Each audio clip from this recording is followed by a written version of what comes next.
Mass click poster வெளியீட்டு விழாவில் Rotarian doctor K Srinivasan அவர்கள் கலந்து கொண்டு சிறப்பிக்கிறார். இனியன் நீங்க கொஞ்சம் ரீசன் பண்ணணும்ல, மத்திய அரசு பல படிகள் இறங்கி வந்திருக்கிறது. பார்லிமெண்ட்ல டிபேட்ஸ்ல என்கேஜ் பண்ணணும், சில நிலைப்பாடுகளை தளர்த்தணும். ஒரு பேச்சுவார்த்தை அப்படிங்கிறதே ஒரு மிடில் கிரவுண்ட் அப்ரோச் பண்றது தானே. நீ நான் தர்மேந்திர பிரதான் ராஜினாமா செய்யறதை தவிர எதையும் ஏத்துக்க மாட்டேன் அப்படிங்கிற அப்ரோச் சரியா? நீங்க தர்மேந்திர பிரதான் போயிட்டாரு, இன்னொருத்தர் வந்துட்டாரு, எல்லாத்துக்கும் தீர்வாது இல்ல. உண்மையிலேயே நாங்க வரவேற்கிறோம். பிரதமர் அவர்கள் இறங்கி நேற்று வீடியோ பேசினதாக இருக்கட்டும், அல்லது ஒரு மிடில் கிரவுண்டுக்கு நகர்ந்து வந்தது எல்லாமே வரவேற்க தகுந்த ஒன்றுதான், மாற்று கருத்து இல்லை. ஆனா இது எப்படி நடந்ததுன்றதையும் நம்ம பார்க்கணும். இது அவர்களா வரல. இந்த மாணவர்களுடைய போராட்டம், பல பேருடைய தடியடிக்கு பிறகுதான் இது நடந்திருக்கு. அதனால இது மாணவர்களுக்கு கிடைத்த வெற்றி தானே தவிர இது ஒன்றிய அரசு கிடைத்த வெற்றி கிடையாது. ஏன்னா இவங்க பல முறை எதிர்கட்சிகள் நடத்தின எந்த போராட்டத்துக்கும் செவிசாய்க்கவே இல்லை.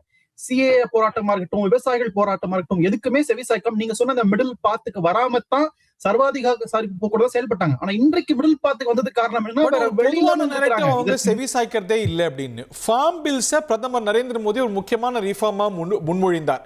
அது காங்கிரஸ் கட்சியும் கூட நீங்க ஆட்சியில் இருந்தபோது நிவாரணின்னு முன்னிறுத்தினது உண்டு. ஆனா ஒரு எதிர்ப்பு வந்த போது அவங்க பின்வாங்கினாங்க தானே. சோ அவங்க when they have to show flexibility, அது கார்ட்டூன் ட்ராக் ரெக்கார்ட் உங்களுக்கு இருக்குதான். இல்ல அது சார் ரொம்ப ரேரஸ்ட் எக்ஸெப்ஷன் சார். நீங்க யூனிஃபார்ம் சிவில் கோடா இருக்கட்டும், அல்லது சிஏஏவா இருக்கட்டும், இதுக்கு இந்தியா முழுக்க போராட்டம் நடந்தும் கூட அதை செவி சாய்க்காமல் தான் அரசு இருந்தது. நீட்டுக்கே கூட தமிழ்நாட்டுல அவ்வளவு பெரிய போராட்டம் நடந்தது சார். அன்னைக்கு யாரும் அதை பத்தி மதிக்க கூட இல்ல.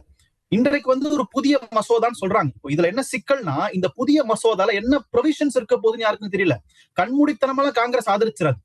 இதுக்கு அதுல என்ன ப்ரொவிஷன்ஸ் இருக்கு? பார்லிமெண்ட் தானே, நான் தெருவில் செய்வேன் அப்படின்னா சரியா? இல்ல நிச்சயமா நம்ம இருக்கலாம். அது நிச்சயமா என்கேஜ் பண்ண வேண்டிய, டிபேட் பண்ண வேண்டிய பார்லிமெண்ட் தானா. நீங்க ஏற்கனவே நடந்த விஷயத்துக்கு அக்கௌண்டபிலிட்டி எடுக்காம புதிய மசோதாக்கு தாவறீங்கல்ல, அதுலதான் உங்களுடைய நிலைப்பாடு. நீங்க டபுள் ஸ்டாண்டர்ட்ஸ் கடைபிடிக்கலையா? இன்னைக்கு வினாத்தாள் கசிவு அப்படிங்கிறது நாடு முழுக்க பல சந்தர்ப்பங்கள்ல நடந்திருக்கு. நேற்றுக்கு கூட நீங்க ஆளக்கூடிய கர்நாடகால நடந்திருக்கு.